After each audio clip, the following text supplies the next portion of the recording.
The lives and deaths of animals and humans are and always have been entangled. Animals are not simply others, but part of who and how we are, individually and collectively, through living together in human-animal friendship, but also with animals as objectified, fragmented and consumed bodies. As the world is reshaped by and for the human, animals are forced to adapt. Dogs, cats and horses are loved, but their very position in society and how they define the human as our friends has transformed their way of being in the world. For the dodo, the Tasmanian tiger, the Saudi gazelle, the Japanese sea lion, amongst countless others, they could not adapt fast enough and their species didn't survive. For other animals, the rise of the human has encouraged ingenious ways of adapting and thriving. For a colony of otters in Singapore, long-eared owls in Serbia, river dolphins in Brazil, and the great crested newt in Manchester, cities have become productive and playful environments for these species to live beside and with humans. For cattle, sheep, pigs and chickens, their relation with the human is a very different one, their bodies and lives reshaped by and for human pleasure. When we turn our attention to exploited animals, we see a fraught human-animal relationship, one that positions animals as here for us rather than here with us. Within a belief and practice of veganism, this distinction becomes the opposite in an imagining of how things should be. First, in this talk, I situate veganism within a far wider landscape of animal activism, exploring how animal welfareists, animal rights, and veganism entangle and diverge.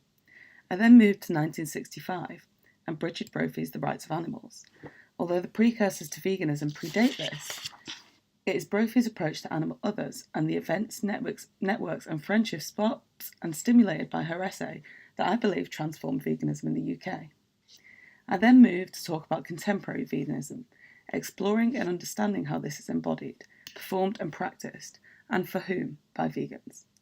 Through interviews with activists, I've chosen to talk here about two key themes that flow through history and presence of veganism.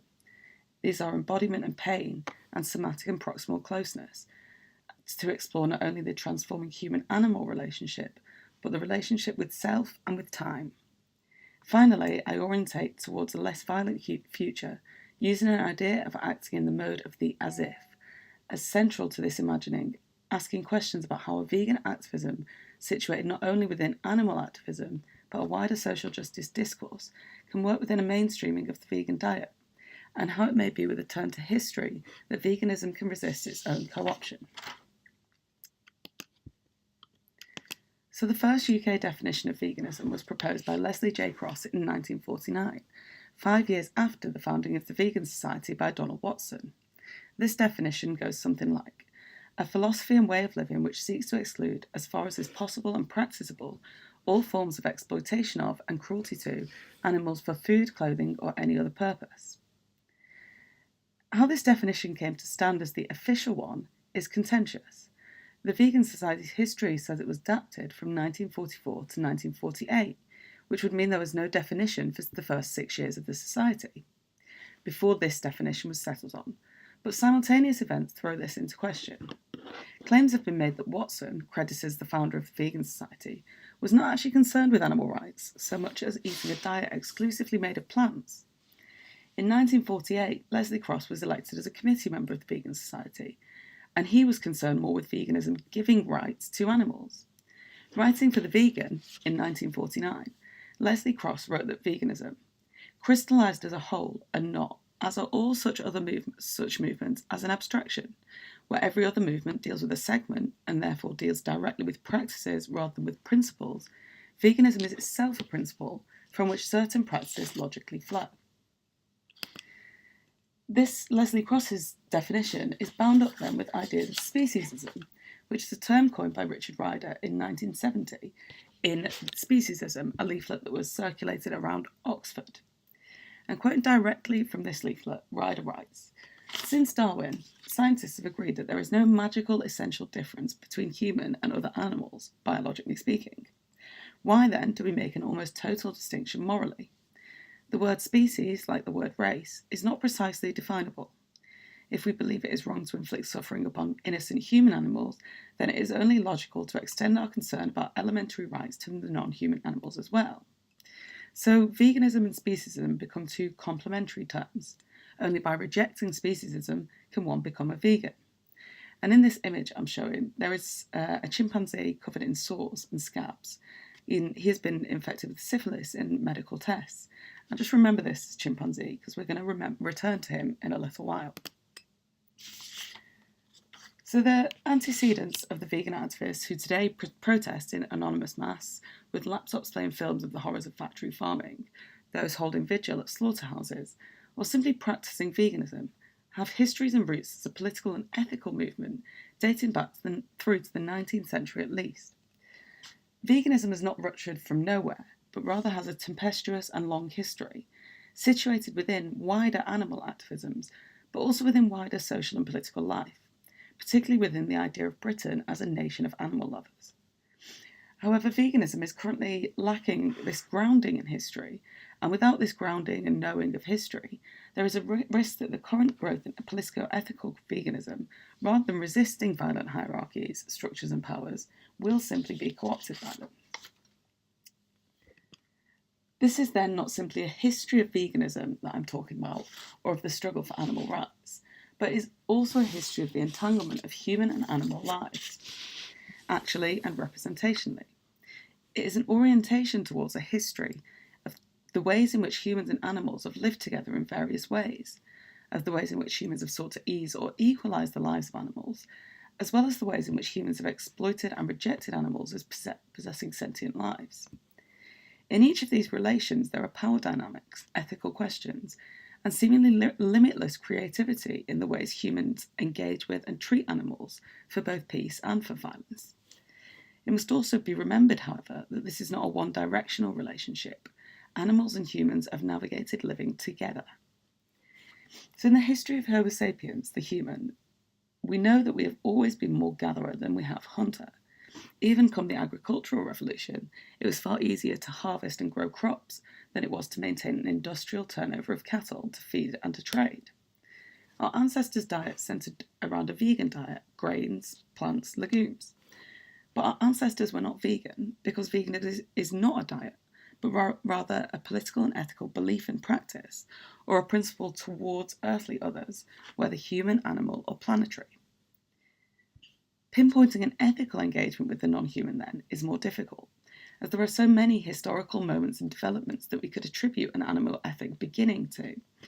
Perhaps we could say the formation of the RSPCA in the late 19th century could be understood as the moment at which ideas became practice, and in this organising we began to move towards a movement for animals. Or perhaps, as many do, the concern with the being status and the rights of animals can be attributed to 18th century philosopher Jeremy Bentham as the earliest notable proponent of likening animal suffering to that of human, when he said, "The question is not can they reason, nor can they talk, but can they suffer?" which opens thinking to the beingness and subject status of some animals. In order to understand vegan presence, I work with these paths, exploring the divergences, convergences, and approaches to animal activism based in an ethico-political belief. This is most usually understood in three ways in the contemporary animal activist movement: animal welfare, animal rights, and veganism. Beginning then with animal welfare.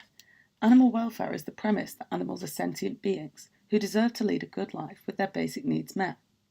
Although the roots of the welfarist approach was, in the 19th century, a radical one, it is not so much a radical movement today, as often constructed as a halfway house, often implemented not to dissent, but to reinforce the use of animals for humans.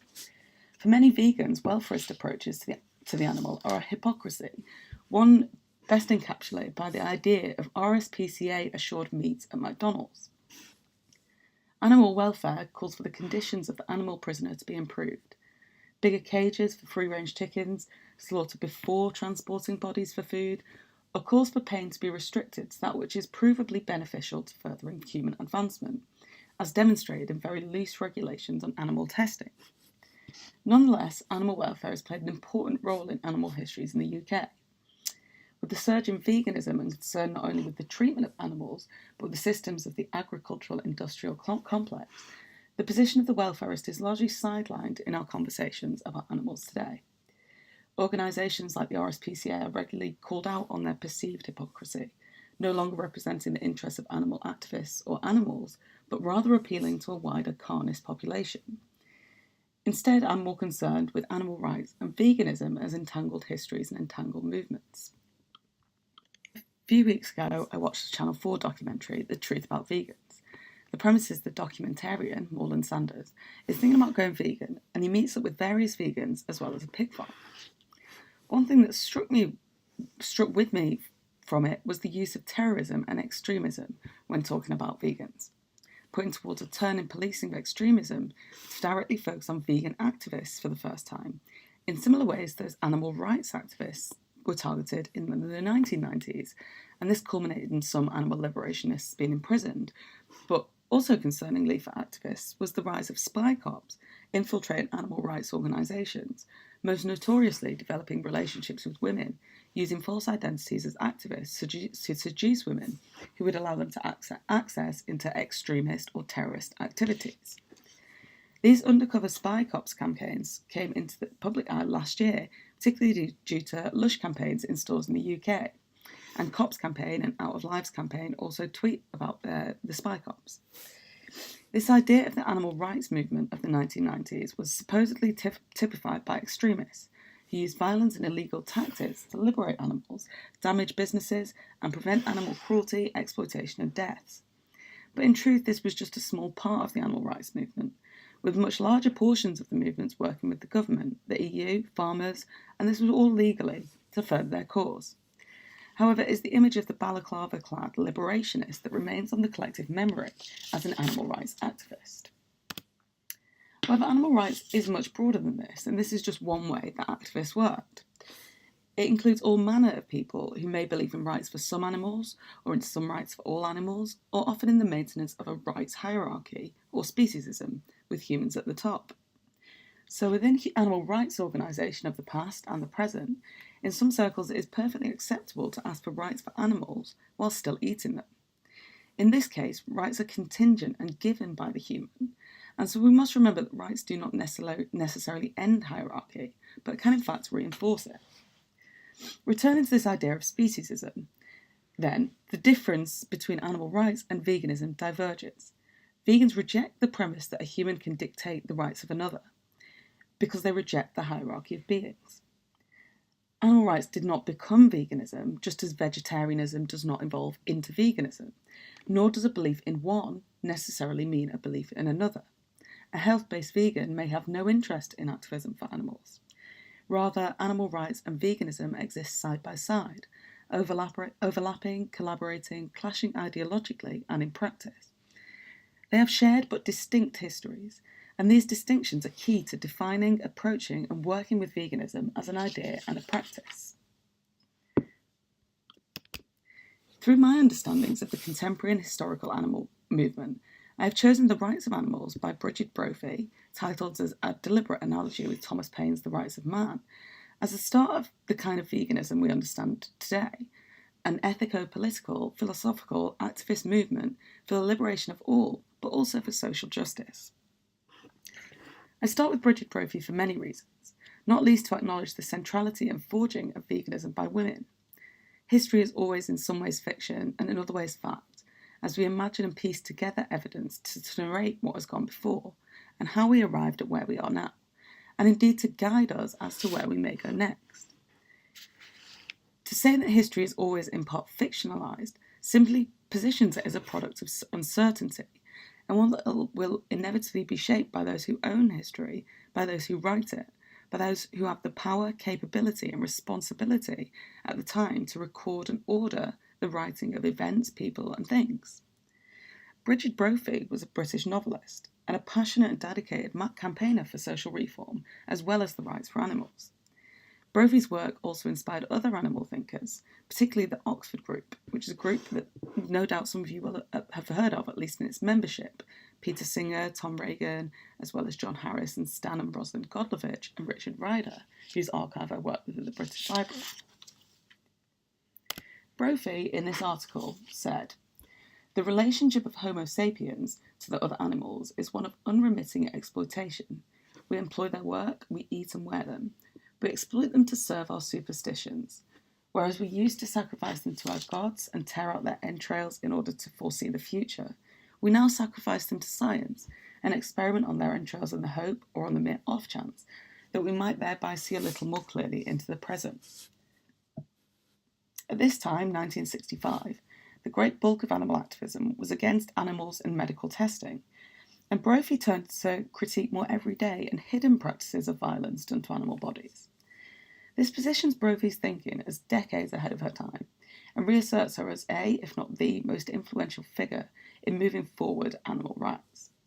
Brophy in particular provides astute answers to the ranking of cruelties done to animals, answering the question, don't you think that factory farming or bullfighting is just as bad as or worse than angling, by saying, the question is not designed to be answered, it is designed to provoke an interesting and cosy intellectual discussion, in the course of which the questioner can stifle the promptings he feels from his own conscience towards doing something about any of the atrocities he names, and it is designed to divide the now quite large and certainly growing pro-animals in general movement.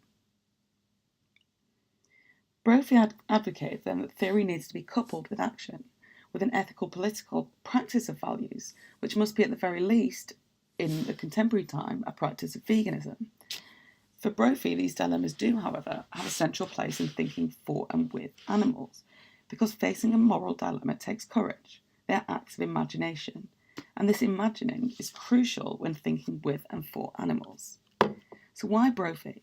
What is so central about an essay in a newspaper in 1965 that I take this moment as the moment at which the animal rights and vegan movements as we know them today took shape? To understand why is to ask why history itself. To centre history is to centre a particular way of remembering, one imbued with and by the meanings and memories of the powerful. Not only is history always a human-centred way of collecting, ordering and interpreting the past, but that history is also always politicised, gendered and raced in particular ways. It also matters who is telling these histories. Carol Adams asks of the history of caring about animals and animal activism, what happens when a group, older women, who is supposed to be invisible tries to make animal issues visible? Adams is concerned with the loss of women in animal rights histories, plagiarism of their work, and the notion that a particular raced and classed male subject has been centred in political activism before it is taken seriously. What this means is that doing or reading history is made more difficult when it is the history of a group never considered worth remembering. And in my work this is twofold: animals and the women pioneering their rights. Reading then from my archival field diary, to return to this question of why Brophy, I wrote, the name Brigid Brophy keeps appearing in the archive materials, especially in correspondence and as an inspirational figure to Ryder. Today it was Brophy's news article, which according to Ryder was the inspiration for progressive members of the RSPCA in the 70s and 80s towards anti-blood sports and anti-vivisection. Who is Brigid Brophy? Do I know her yet? Or have I simply become so familiar with the name through the archival material that I've imagined she is someone I know? She seems to be the person who lit the match for Ryder, sparking a series of events, introducing him to the Oxford group, and somehow influencing this history of animal rights. But who is she? So Brophy seeped through the archival materials as a figure who epitomises the turn of the animal movement to an activist movement, embedded within social justice discourse and within political and ethical praxis. Brophy's writing and work disrupted the landscape of animal welfare in the UK at the time, where activism typically focused on domestic animals or vivisection, rather than rejecting the supremacy of the human entirely. This disruption is the anti-species veganism that I'm talking about today. This historical context, the movement between and within different animal histories, and their relation to culture, society and politics, is not simply the past, but vital to considering what indeed we are talking about in contemporary veganism. Brophy's The Rights of Animals opens questions of not only bodily difference and sameness, but it ties into questions of pain and what that means, as well as questions of distance and care. These are the elements of my work that I'm going to focus on. And these came about by working with interviews with vegans and activists, as well as ethnographies, autoethnographies, and archival encounters, to explore how embodiment and pain interplay with ideas of somatic and proximal closeness for vegans, beginning with the body. So this first section is about embodiment and pain. The body remains in my work to greater and lesser extents as the medium through which we must understand plural, entangled, and mutually constitutive past, presents, and futures. Practices of veganism are not merely devoid routine habits, but rather at some point or some other were rooted in a visceral sense of wrong. Usually at the moment when a person becomes or plans to become vegan, it is connected to something being wrong, the treatment of animals, the treatment of their body, or the treatment of the world. This feeling of dis-ease and subsequent embodied knowings is entangled with other bodies, both human and non-human. In some of the most explicit embodied and bodily reactions, this centres and is expressed most emphatically around a feeling of pain. When I interviewed vegan Sheila, she talks about how encounters with death often disturb her way of being in the world, in unexpected and indeed painful ways. She said, "If I saw an animal, like a bird who has been run over, it would literally make me sad. Even though it's dead already, and I didn't know the bird, and I never saw it, but I would feel pain when I see animals that are in pain, or have suffered, and it literally breaks my heart, because I put myself in that animal's position, and I think about that animal's connections that it had in its own life. I literally feel pain and suffering when I see animals in pain. And that is the hardest part of being vegan, that empathy, because a lot of the time you are sad for all the animals suffering." This encounter with death, or moral shock, is a felt disruption disturbance in an everyday encounter with an animal other. Sheila's quiet, underlying and enduring pain perturbs and disrupts in slow, subtle pangs of loss, re-experienced at regular intervals. These encounters with animal death are centred in empathetic entanglements with here a bird, by which Sheila is herself expressing an embodied pain as from the animal, as well as her own emotional suffering and grief. This shared moment of pain is not bound by species, and it is not a lone story of encounters with death. Sheila's story here of encountering an already dead bird, when she told it to me, resonated almost immediately with Richard Ryder's recollection of why he became interested in animal rights, as he recalls in an oral history with the British Library in 1994 that I'd heard a few months before. And from my field diary then, Ryder's very earliest memory is of an animal, but not one of his mother's monkeys or his father's kills from the hunt, but of simply a dead blackbird.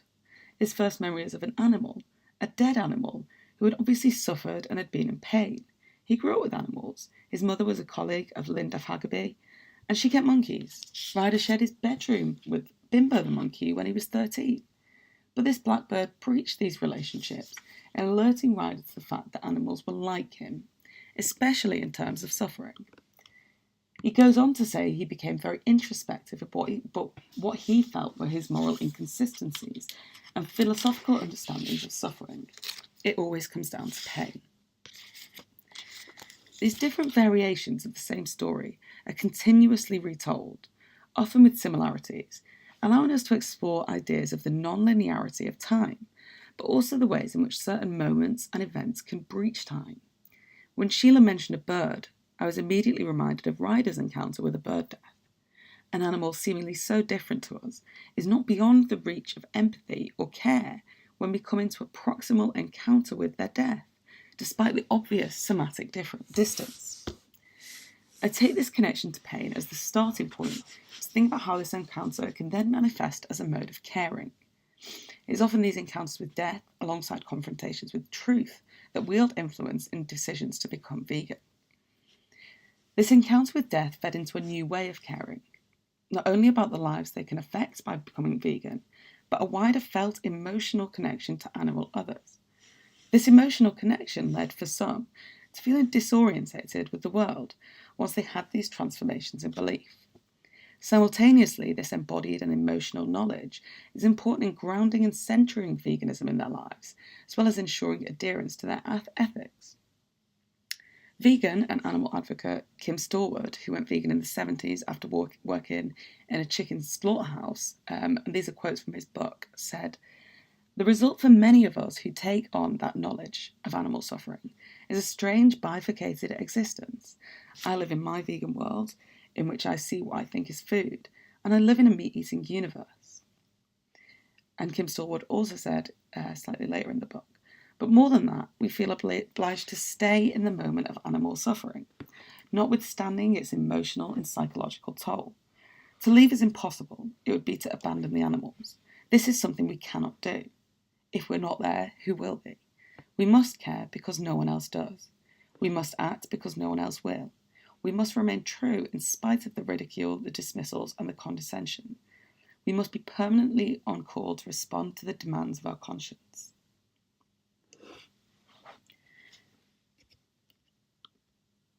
This idea of living in a heightened awareness of the suffering embedded within society was written about by Richard White, and he wrote about walking from his home to the train station, saying were he to push an observer to move beyond an anthropocentric scripting of his encounter with place, and as they critically focus instead on the excessively obvious presence or indeed absence of more than human animals, they would find a far more disturbing urban narrative in his walking commute, one which renders violence so commonplace it is invisible or hidden in plain sight. White's experiences as he approaches his walk home from perspectives paying attention to interspecies violence is very different, to pet shops, fast food restaurants and butchers, creating a disturbed and disturbing sense of place and being in the world. Not only sadness, but anger, and a displacement of how they have prior to this knowledge or truth been in the world and with others. This is something that many vegans relate to me in interviews. And I see this as centred around an understanding of veganism as an inherent truth, but also as a return to a truer self. And one vegan said, "It has always been part of my DNA to not want to harm animals. So this is intrinsically part of who I am. And as soon as I found out that meat came from animals, I stopped eating it. That is a really, really important part to me of being vegan." Rather than following a philosophical or historical basis for a liberation movement, many vegans have their beliefs and practices rooted within a deep sense of injustice and bodily connection with animal others. From the vegans I've talked to and worked with, before an education of oneself in the health, animal and planetary injustices, vegan is more wholly rooted from the start within the body and with an intersubjective bodily truth, which in turn leads to aligning practices with this knowing as simultaneously a truth and a return to truth. To quote some of my interviewees then, they said, "It's quite overwhelming, like an intrinsic truth once you accept it, and you know it. I could never go back. This is how I was meant to have lived my life, and it feels like me," said one. Another said, "You could also in my mind replace the word veganism with the word truth. It's the truth, and we've called it veganism." And a third interviewee said, "I've got a heightened sense of the sentient nature of animals, I suppose, and I've been reminded of something that has always been inside me, actually, as a little kid." Does then a changed understanding and approach to animals affect our relationship with our own and others' humanity, and with humanity as a whole? If, following R.D. Laing, it is quite clear that in abusing animals we abuse our relationship with animals and that we abuse ourselves, we become less human to the extent that we treat any living being as things. Then how does this transformed knowledge affect our relationship with ourselves, our relationships with human and animal others, and our navigation of the world? Veganism is a practice that is performed partly through dietary and consumption practices of what and who is entwined in one's own body and bodily processes. Veganism is concerned with something essential to survival. Even when vegans had come to change their lifestyles first, for another reason, say the environment or health, this was solidified in my interviews through an embodied knowing that followed, transforming into a care for animal others. And this was always centred through this embodied knowing, and I spoke to about 30 people. This embodied knowing is entangled with an emotional connection to animal others, the embodied and the emotional working together. From these conversations I have, it seems that it's not the violation of rights, but rather suffering, cruelty or pain that is wholly objectionable. And thinking with and through pain is the central to understanding veganism. The assignation and placing of rights, welfare or happiness of animals cannot but be anthropocentric through their very representation. The animal as object or subject is historically, socially, culturally and spatially contingent, connected with ways of knowing the world. And so the first hesitation that I'm going to come to is the risks of the anthropomorphism of animal bodies, an identification of the animal as who she is not, a value assigned not to herself as herself, but her human-like qualities, being read as evidence of beingness and subjectivity. If anthropomorphized liberation were plausible, it would undermine the very understanding of subjectivity and of selfness that we have come to organise around, that of difference existing on a spectrum of object and subject.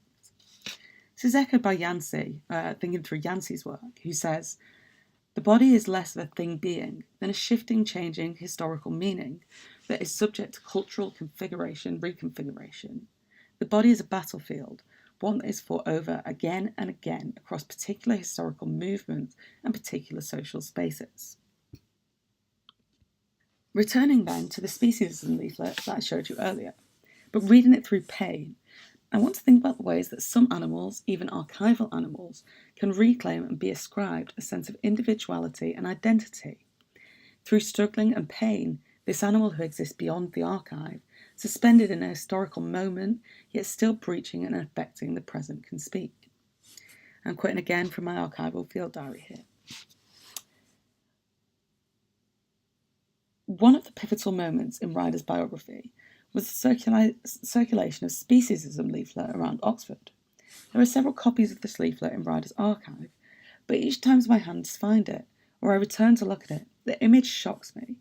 A tiny chimpanzee, curled over, seemingly weak, emaciated, and covered in scabs from injections of syphilis during experiments. I recognise pain, I empathise, and his distress breaks through the archive with a sudden kick of pain. The image, the first time I saw it, drags me out of my almost trance-like state as searching archival materials to the current moment, in a recognition of a shared feeling, of a desire to reach out to this body in pain. So this moment in my archival field diary was not in the here and now, but rather the chimpanzee exists beyond the archive, and it is through the archive itself that he can reach into and affect my presence. This is beyond is a critical space then, in which the visceral moment of this body can call humans into recognition, where words alone would not have sufficed, by creating a sameness, a positioning of this animal as like the human, but not the human. In the case of the exceptional animal, or this animal, the problem is not that they are being situated in relation to the human, but rather that this animal must be represented as having a different essence, a somatically closer body and meaning, in order for her to become a body that matters. The anthropocentrism that permeates constructions of the animal and of animal rights is underpinned by the logic that in order to engage those who do not care with a speciesist discourse in which they conceivably can care, the human must be maintained as the most valuable. What instead we must move towards is a relationality between human and animal, where both retain intrinsic value. The embodiment of animals and their very real beingness, as well as their capacity for pain, becomes revealed and exposed to different people in different ways. For vegans, pain is relived, and for some, deliberately becoming close to animals as they are in pain, or and particularly as they enter slaughterhouses and become consumable, reaffirms their veganism. The save movement is one way that activists become close to animals as they approach death. And save activists hold vigil outside slaughterhouses, feeding animals in trucks water and saying goodbye to them. You may have heard of Anita Crank, who was arrested on charges of criminal mischief for offering water to a pig in a truck in LA, sparking the save movement to become global. I spoke to one such activist involved in holding vigil and bearing witness. For her, the embodiment and experiencing of the animal other's pain is something that has sustained and maintained her beliefs in and practices of veganism.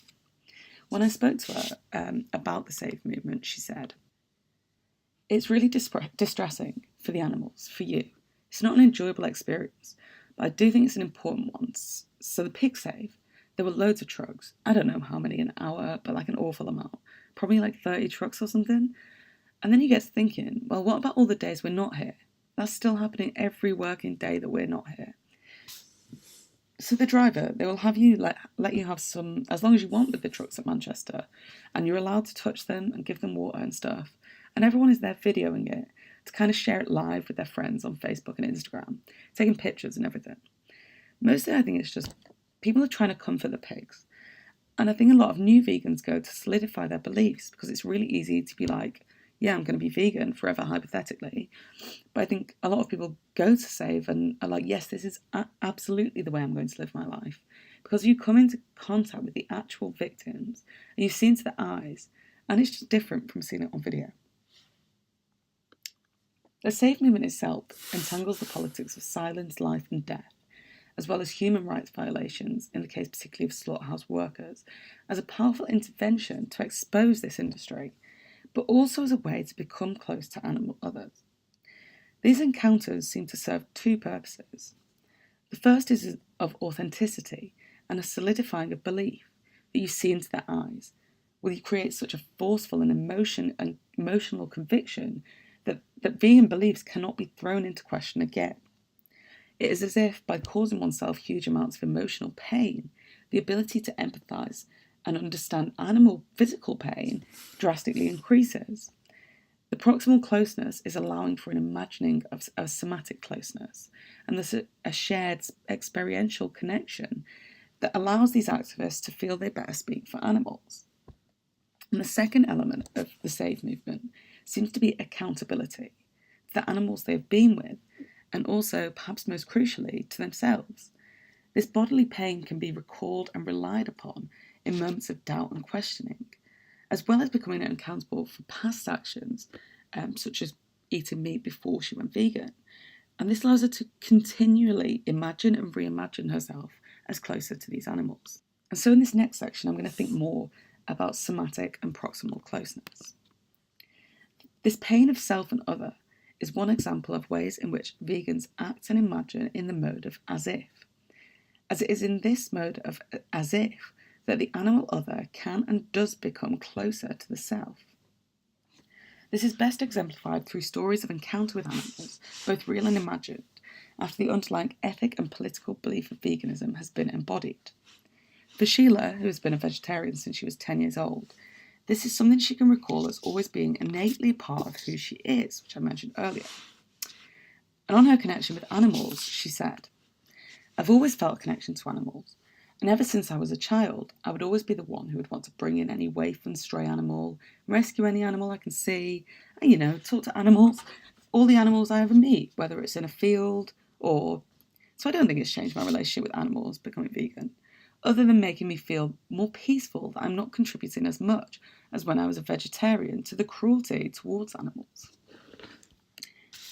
The ways in which we feel towards beings who are not somatically close precedes our thoughts about them, thus influencing the manner in which we act towards them, particularly animal others. The proximal closeness here is one way that bodies too become closer. Breaching physical distance, bodily difference too can become a smaller obstacle to the intensity of feelings. Sheila's feeling of a connection is enacted through bringing in animals, through talking to and with animals, and her veganism actually follows her sense of closeness and being together rather than precedes it. This question of closeness and distance is vital to understanding the ways in which animals and humans come to matter, and how these shifting feelings of distance become crucial elements in a practice of veganism and activism, in not only a sense of closeness. Rachel, however, entangles this sense of distance with a different view of the ways in which we desire to be close to animal others. She, when asked about being closer and her connection to animals, she said, when I was a student, I don't know if I just wanted something. I look back now and I think, what did you want? Something you had control over? Something that you owned? And I look back with slight feelings of guilt, really. I think I perhaps perceive animals, how can I describe this? More distant since I became vegan? I know that sounds wrong in some ways. I sort of have more respect for them. I almost feel like I don't want to be all up in their faces, whereas before I'd have been like, oh, cute. I think that's a bit disrespectful. Just give them some distance. I kind of think, under what circumstances are you seeing an animal where that animal is in a position where it's living the life it should be living? Because how often are you coming across animals in the wild? Here, crucial concerns of ways of being together and living with animals in a human world are central to Rachel's veganism. Adopting ideas of leaving animals be and closing one's world to relationships with animals that can only ever be unequal in terms of these power relationships, an exertion of human authority within this. She loves them, but they are not hers. There is not one way, then, in which proximal and somatic closeness is understood by vegans, but rather multiple ways. Somehow, for many, becoming closer as they become more distant, feeling as if their understanding of animals increases despite not spending much time in their presence. As where do we encounter an animal in a non-exploitative place? For me, this idea of distance or closeness provides an oxymoronic position where the wild animal has become but an imagining. And from my ethnographic diary now, I wrote, living in the centre of Birmingham, there have been a handful of times that I've encountered this wild animal other. A fox bin diving at 5 a.m, the seagulls nesting on the heights of concrete towers of the building opposite, pigeons scrabbling for discarded McDonald's fries. I use wild here because that is how we describe an animal who no one has claimed. But are these wild animals? Or are they too living in a world about to collapse? A world that doesn't want them, but inescapably entangled with it, and with my future? Is this ethical dilemma? How can we distance ourselves from others who share our world, when that world has been shaped by the human? How can we move close to the animal when they are so distant? And how should we do that with care? While I see fox and pigeon to live beside, others see pests and vermin to chase away. Bauman's notion of the stranger, when applied to the animal, positions animals as incompatible with human beingness, creating distance between us that cannot be breached. Since once the stranger becomes close, in either of these senses, they are no longer stranger, but friend or enemy. It is this very strangeness that is fundamentally necessary to withholding care. By breaching distance, be that proximal, somatic, or emotional, this distance reverberates in stories of the changed nature of relationships with animals once one has become vegan, and becoming vegan as breaching distance between human and animal. Alf, in particular, one of my interviewees, has a vivid and strongly held belief that his connection with animals, the way he views them in relation to himself, and the distance between human and animal has transformed since he has become a vegan. I think my connection with animals has got a lot stronger since becoming veggie and vegan. I feel like I could go up to any animal and stroke it and look at it, regardless of what it was, whereas before I might have been a bit wary of certain types of animal. This actual approaching to animals, both real and imagined, for Alf, is one of the ways in which his politics and ethics with regards to animals has become an embodied and practiced navigation of who he is and how he interacts with his worlds. But can there not exist an in-between of closeness and distance? If we can live with other humans, we can, indeed must, be able to exist in an entangled flourishing of being with other animals and the earth. If there were to be an in-between, it is through a being together and becoming closer that we can renew and transform the way in which animals currently exist with us, not by yet further distancing ourselves from their fleshy and lived bodily experience, through which we can come to understand them as individuals. In understanding human-animal world entanglements, Laurie Graham considers the vitality of this sense of closeness as well, whether physical or emotional. She says, when people do care, that care is often limited to those closest to them or most like them, but not beyond, opening us to rethink how we become close, rather than allowing the animal to become distant. However, this closeness of the animal remains entangled with pain, and with a renewed understanding of the human self. By recognising the elements of self-sameness in an animal other, there comes an instinct for self-preservation. If pain can be inflicted on another who shares qualities of the self, then pain too can be inflicted on the self. So closeness is more than just proximal or somatic. It is also read through threats to the body, through the threat of pain, and I'm thinking of Ansel Dewar here. It is in pain that we become most ourselves, above pretense, presentation, and the absolute unshareability in and of the moment of pain. Elizabeth Scarry says this absolute split between one's sense of one's own reality and the reality of other persons cannot be reconciled until after pain, or through a representative. The inability at the moment of pain for another to experience the body in pain, or indeed for her in pain to desire another to share her pain, is simultaneously the power of pain in unmaking world. Scarry says, because the person in pain is ordinarily so bereft of the resources of speech, it is not surprising that the language for pain should sometimes be brought into being by those who are not themselves in pain, but speak on behalf of those who are. Here is where we find the vegan, as they understand themselves. For many vegans, their knowledge of truth is entangled with a changed understanding of animals and of the nature of human-animal relationships. While moments of pain breach through computer schemes, archives, and everyday life, I also found a larger trajectory of painful relationships with animals and with the world, centred around not only ethical considerations of how we can engage in reciprocal and non-exploitative relations with animals, how these centre around both proximal and somatic closeness and distance in transformative approaches with the animal other. And Simon Springer says, of course this knowledge is an imagined positioning of space, as the feared constellations of violence that swell in one place are never constructed in isolation from other sites of violence. Instead, violent narratives are collected from a wider matrix of the stories so far of space. Thinking forwards then, I begin with Coetzee's Elizabeth Costello in The Lives of Animals. In The Lives of Animals, it says, sympathy has everything to do with the subject and little to do with the object, the another. As we see it once when we think of the object not as a bat, can I share the being of a bat, but as another human being. There are people who have the capacity to imagine themselves as someone else. There are people who have no such capacity, and there are people who have the capacity but choose not to exercise it.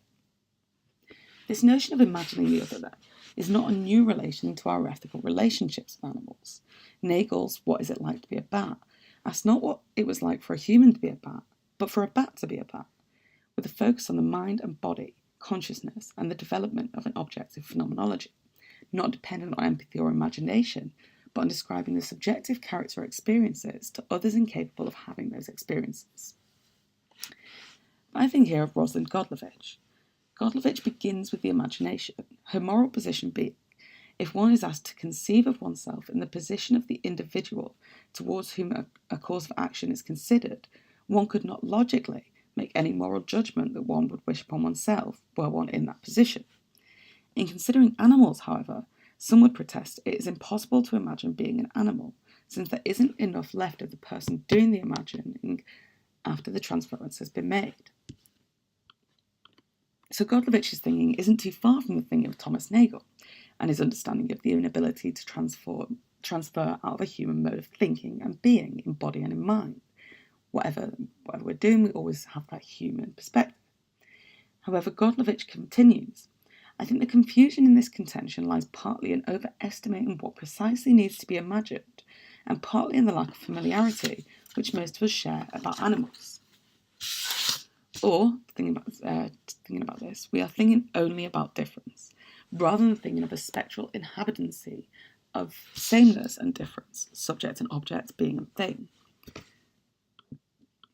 Godlovich continues that this is the reason she pursued ideas of rights in this essay, as it would be hard to refuse an animal's capability for experience, and to be interested in what form that experience may take. So what Godlovich moves to is that to act on the basis of a recognition of another's interest is not necessarily to imagine being the other individual. Following the rest of Godlovich's argument that begins with this premise then, we again can understand echoes of what it means to be a vegan, and what it means to be an activist in relation to understandings of suffering and of pain. The value of suffering and the value of life are entangled. One cannot hold without the other. And so it follows that the principle of preventing suffering invokes action. The principle of not causing suffering requires abstaining from an action. It involves not performing any action in which suffering is a possible consequence, which of course in practice is not possible, and in any case the two cannot be morally separated so easily. So what does this mean for a less violent future? And what does this have to do with acting in a mode of it? Richard Martin, in 1822, used the rhetoric of opposition to slavery to promote legislation to protect domestic animals from cruelty and abuse. Ideas of suffering and pain were used to pass Martin's Act, but this predates this rhetoric benefiting enslaved people, which is to say that animal advocates have been using the mode of as if as a political and legal lobbying for at least 2 centuries. This as if was effective across species before it was accepted legally and politically between members of the same species. But this is entangled with these ideas of closeness, somatic and proximal elements of which are entangled, which comes back to that Care is limited to those close to us, but not beyond. But how we understand that closeness is spatially and temporally contingent. Which of course means this is a return to the entanglement with the temporal. As we turn to history through those breaches from the beyond, stories and events can become temporally closer, allowing for the capacity to care. I cared for the chimpanzee, but I cannot help him. I can, however, care for the future, and I do this through my ethical encounters with the past. The here and now, then, is simultaneously entangled with the there and then, both forwards and backwards to history and to the future. In conversation with activists, this same sense holds through the idea of the return as a way in which this temporal closeness is enacted, becoming closer to our past self in order to improve the future self, and in turn transform one's actions for and towards animal others. But, and it's a big but, as veganism surges, it comes with a set of challenges, not because it is not grounded in history, but because this is a contentious and complex history, and one that has been portrayed as either extremist or not worthy of regard by the vast majority of people until now. In 2019 so far, we've had the infamous Greggs vegan sausage roll and the ire of Piers Morgan. We've had all of our major supermarkets bringing out vast vegan ranges of food and clothing. Vegans have never been so well catered for, and it's never been easier to eat and consume seemingly ethically in the UK. But neither has veganism as an ethical and political movement ever been so at risk. But not only at risk, but actually co-opted in such a blatant way by violent and destructive companies. As Wetherspoons and McDonald's take vegan custom, two companies that for many of us are the epitome of capitalist violence in all its forms, we lose vegan businesses daily.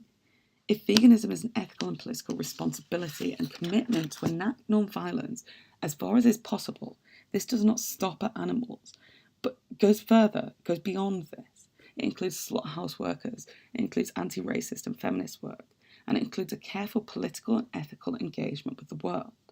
In reality, it's never been harder to be an ethical vegan, not knowing the place or future of veganism and watching it follow the Topshop light fate that mainstream feminism seems to have followed in recent years.